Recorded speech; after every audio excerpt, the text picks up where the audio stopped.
नमस्कार दोस्तों मैं एडवोकेट परवेश कुमार एक बार फिर से स्वागत करता हूं आप सबका आपके अपने चैनल कानून टुडे सुपरफास्ट में। दोस्तों आज के इस वीडियो में हम यह जानकारी देंगे कि यदि आप या आपका कोई परिचित या आपका कोई रिश्तेदार कहीं मकान, जमीन, घर या कोई संपत्ति प्रॉपर्टी खरीदने की सोच रहा है तो ऐसे में एक समझदार खरीदार होने के नाते आपको कुछ सावधानियां बरतने की आवश्यकता होती है। जी हाँ दोस्तों, ऐसे मामलों में एक समझदार खरीदार कोई लापरवाही नहीं कर सकता है, कोई रिस्क नहीं लिया जा सकता है, क्योंकि दोस्तों अक्सर ऐसा देखा जाता है कि जब कोई खरीदार कोई संपत्ति, कोई घर, मकान, दुकान खरीदता है तो अक्सर उसके द्वारा बैंक से एक बहुत मोटी राशि लोन के तौर पर ली जाती है और उसे जीवन भर, जी हाँ 10 साल, 15 साल, 20 साल तक जीवन भर अपनी कमाई का एक मोटा हिस्सा ईएमआई के तौर पर, जी हाँ महीने की किस्तों के तौर पर अदा करना होता है। जीवन भर उन किस्तों के बोझ तले उस इंसान को दबना होता है। दोस्तों ज्यादातर मामलों में यह भी देखा जाता है कि कुछ खरीदार संपत्ति, मकान खरीदने के लिए अक्सर ब्याज पर पैसा उठाते हैं, अक्सर कुछ खरीदार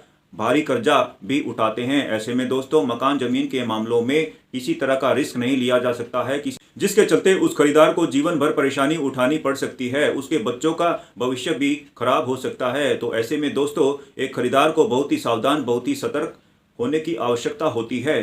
दोस्तों जब आप कहीं मकान, दुकान, जमीन खरीदने जा रहे हैं तो ऐसे में एक समझदार खरीदार होने के नाते आपको उस जमीन के बारे में, उस संपत्ति के बारे में केवल उस व्यक्ति से बातचीत करनी चाहिए जो उस जमीन का, उस संपत्ति का असल मालिक हो। जी हाँ दोस्तों, अक्सर देखने में यह आता है कि एक मकान, दुकान, जमीन तो किसी अन्य व्यक्ति के नाम से रजिस्टर्ड होती है। जी हाँ, अक्सर कोई संपत्ति, प्रॉपर्टी किसी के पिताजी के नाम से रजिस्टर्ड होती है, किसी के भाई के नाम से रजिस्टर्ड होती है या किसी की पत्नी के नाम से रजिस्टर्ड होती है। लेकिन अक्सर कुछ व्यक्तियों के द्वारा पैसे का लेन देन कुछ गलत व्यक्तियों के साथ हो जाता है जिनका उस जमीन पर, संपत्ति पर मालिकाना हक नहीं होता है। तो दोस्तों ऐसे ज्यादातर मामलों में उस खरीदार को अक्सर कानूनी समस्याओं का, चीटिंग का, धोखाधड़ी का सामना भी करना पड़ सकता है। ऐसे में दोस्तों आपको कोई पैसे का बयाना, कोई पैसे का लेन देन, कोई एडवांस के तौर पर राशि जो देनी होती है वह जमीन जायदाद के, उस घर मकान के असल मालिक को ही देनी चाहिए।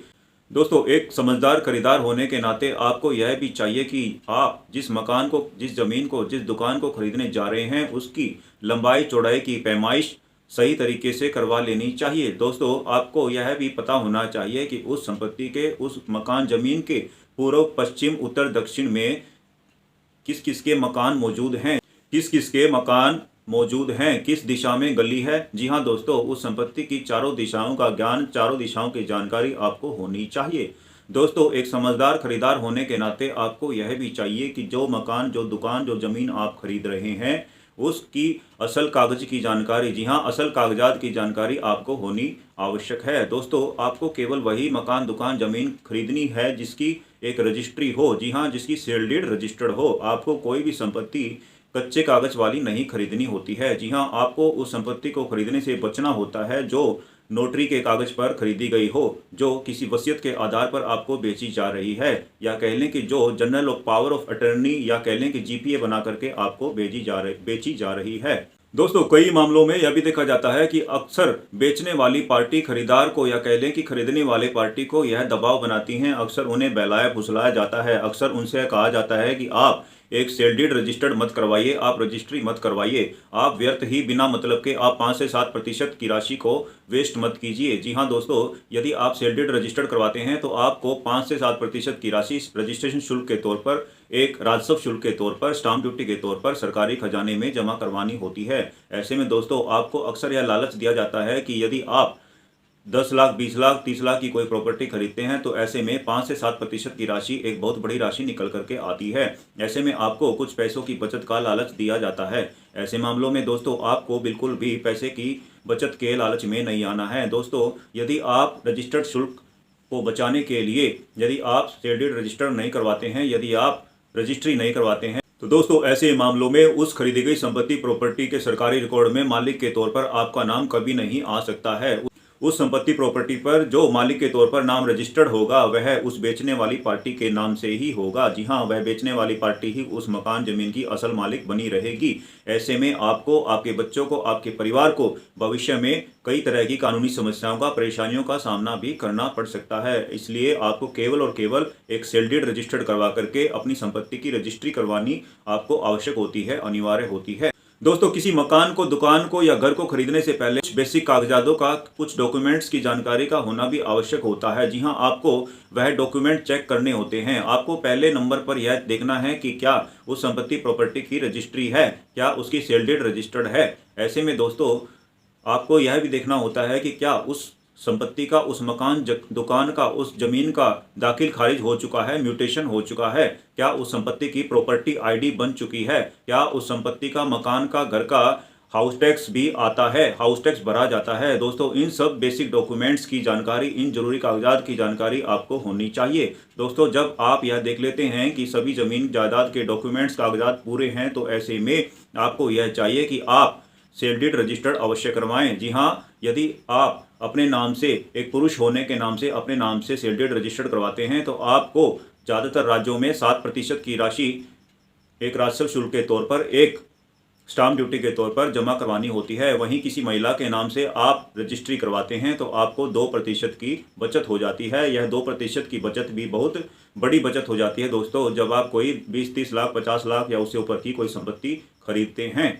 दोस्तों एक समझदार खरीदार होने के नाते आपको यह भी चाहिए कि आप बेचने वाली पार्टी के साथ जो भी पैसे का लेन देन करेंगे, आपको केवल और केवल ऑनलाइन ही करना है। जी हाँ दोस्तों, अब यह नई रूलिंग आ चुकी है, अब यह नियम बन चुका है कि पैसे का लेन देन केवल खाते में किया जाना चाहिए, केवल ऑनलाइन ही किया जाना चाहिए। ऐसे में दोस्तों पैसे का लेन देन आरटीजीएस के माध्यम से या एनईएफटी करवा करके किया जाना चाहिए। दोस्तों यदि आप चाहें तो चेक के द्वारा भी पैसे का भुगतान कर सकते हैं, क्योंकि दोस्तों ज़्यादातर मामलों में यह देखा जाता है कि अक्सर दूसरी पार्टी, बेचने वाली पार्टी अक्सर यह कहकर मुकर जाती है, जी हाँ वह पेमेंट को लेकर भी, जी हाँ वह पैसों को लेकर भी मुकर जाती है। उनके द्वारा स्पष्ट तौर पर मना कर दिया जाता है कि उन्हें उनकी संपत्ति, प्रॉपर्टी को बेचने के एवज में उन्हें पैसा नहीं मिला है, उन्हें पूरी पेमेंट नहीं मिली है। दोस्तों इस आधार पर अक्सर कुछ व्यक्ति धोखाधड़ी कर सकते हैं, चीटिंग कर सकते हैं। तो ऐसे में आपको बहुत सावधान रहना है, बहुत सतर्क रहना है। ऐसे में एक समझदार खरीदार होने के नाते आपको पैसे का जो भी पेमेंट करना है ऑनलाइन के माध्यम से या बैंक के माध्यम से या चेक के माध्यम से ही करना है। आपको किसी भी हालत में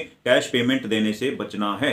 दोस्तों अक्सर खरीदार को 5 से 7% की एक राशि रजिस्ट्रेशन शुल्क के तौर पर, स्टाम्प ड्यूटी के तौर पर सरकारी खजाने में जमा करवानी होती है। जी हाँ, स्टाम्प के तौर पर जमा करवाई जाती है। दोस्तों यह राशि हर राज्य में अलग अलग हो सकती है। ऐसे में दोस्तों जब आप एक रजिस्ट्रेशन शुल्क के तौर पर स्टाम्प की ड्यूटी पे कर देते हैं, ऐसे में तहसील कार्यालय के द्वारा आपको एक सेल डीड रजिस्टर्ड करवाकर, एक रजिस्ट्री करवा करके दे दी जाती है। लेकिन दोस्तों ऐसे में भी केवल और केवल एक सेल डीड रजिस्टर्ड हो जाने के आधार पर आप आपके द्वारा खरीदी गई संपत्ति के, घर, मकान, दुकान के असल मालिक नहीं हो जाते हैं। किसी तरह की ओनरशिप टाइटल आपको नहीं मिल जाती है।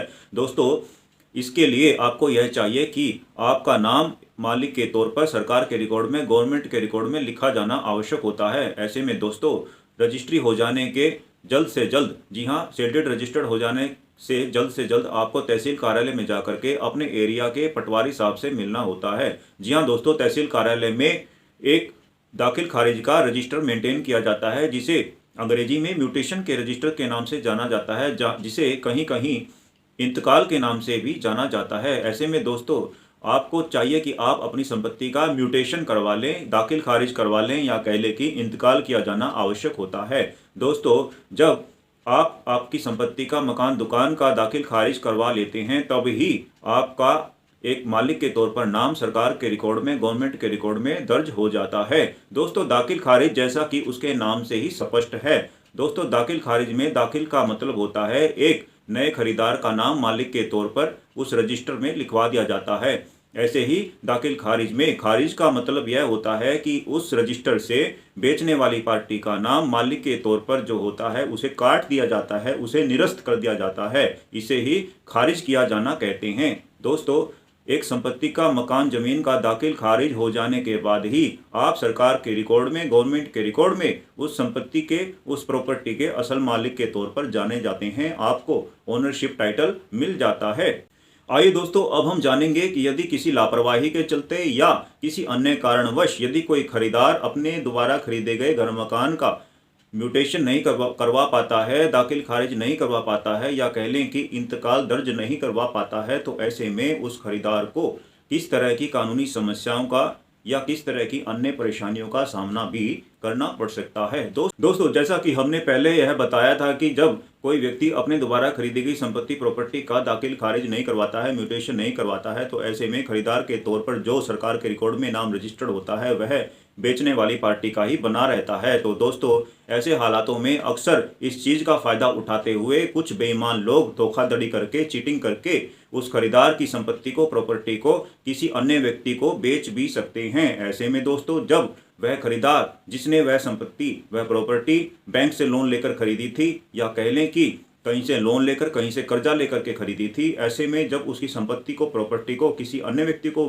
कोई धोखाधड़ी करके, कोई चीटिंग करके बेच देता है, तो ऐसे में जीवन भर उस खरीदार को कोर्ट के चक्कर काटने पड़ जाते हैं। जी हाँ, कई कई साल कोर्ट के चक्कर काटने पड़ जाते हैं। ऐसे में उस खरीदार को यह साबित करना भी मुश्किल हो जाता है। जी हाँ दोस्तों, कई बार एक खरीदार को यह साबित करना भी मुश्किल हो जाता है कि वह उसके द्वारा खरीदी गई संपत्ति का, मकान, जमीन का, दुकान का असल मालिक है।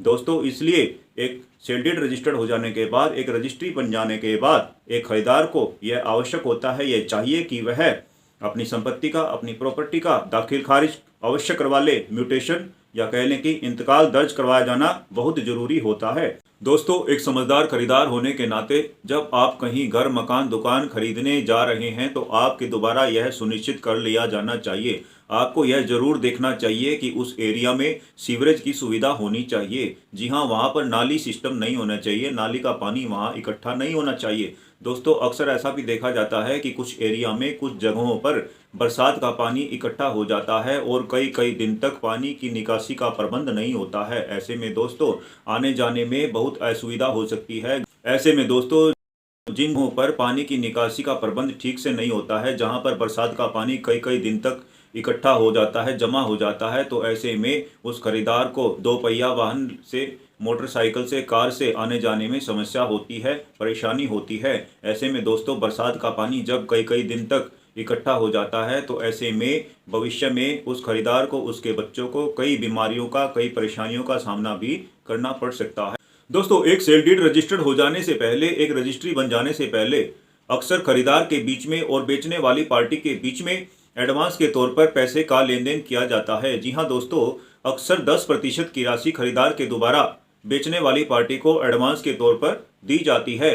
इस बाबत दोस्तों एग्रीमेंट टू सेल बनाया जाता है, नोटरी के कागज पर एग्रीमेंट टू सेल बनाया जाता है। दोस्तों, ऐसे मामलों में एक खरीदार को, एक समझदार खरीदार होने के नाते उसे चाहिए कि वह उस नोटरी के कागज पर उसके द्वारा खरीदी गई संपत्ति का, घर, मकान का, दुकान का सभी ब्यौरा दिया जाना चाहिए। दोस्तों, यदि कोई मकान खरीदा जा रहा है तो ऐसे में उस खरीदार को चाहिए कि वह उस एग्रीमेंट टू सेल में यह स्पष्ट तौर पर लिखवा दिया जाए कि उस मकान में कितने कमरे बने हुए हैं, उस मकान में यदि पानी की सप्लाई है, पानी का कनेक्शन है, तो वह भी लिखवा देना चाहिए। दोस्तों, यदि उस मकान में बिजली मीटर लगा हुआ है तो वह भी लिखवा देना आवश्यक होता है, ताकि भविष्य में उस खरीदार के नाम पर बिजली के मीटर को ट्रांसफर किया जा सके ना चाहिए। दोस्तों, अक्सर ऐसा देखा जाता है कि जब कोई घर, मकान एक बंद गली में होता है तो अक्सर कोई पार्टी के चलते, फंक्शन के चलते अक्सर उस बंद गली में टेंट लगा दिया जाता है, जिसके चलते गली में आने जाने में असुविधा होती है। जी हाँ, गली में अक्सर गाड़ियों को, मोटरसाइकिल को, टू व्हीलर को, फोर व्हीलर को आने जाने में असुविधा हो सकती है। दोस्तों, एक समझदार खरीदार होने के नाते एक खरीदार को यह भी देख लेना चाहिए कि वह जो मकान, जो घर खरीद रहा है तो उसमें या उसके नज़दीक कोई बिजली का खंभा नहीं होना चाहिए। जी हाँ दोस्तों, एक समझदार खरीदार होने के नाते आपको वह घर, मकान नहीं खरीदना है जिसके घर में बिजली का खंभा लगा हो। दोस्तों, ऐसे में यदि कोई खरीदार उस मकान को खरीद लेता है तो भविष्य में बिजली का करंट लगने की संभावना भी हो सकती है। दोस्तों, यदि आपको हमारे द्वारा दी गई जानकारी पसंद आई हो तो आपसे अनुरोध है कि इस वीडियो को ज़्यादा से ज़्यादा शेयर करें, लाइक करें, सब्सक्राइब करें। दोस्तों, कानून की जानकारी वाले ऐसे ही और वीडियोस पाने के लिए आपसे यह भी अनुरोध है कि आप कानून टुडे सुपरफास्ट को सब्सक्राइब करें। धन्यवाद।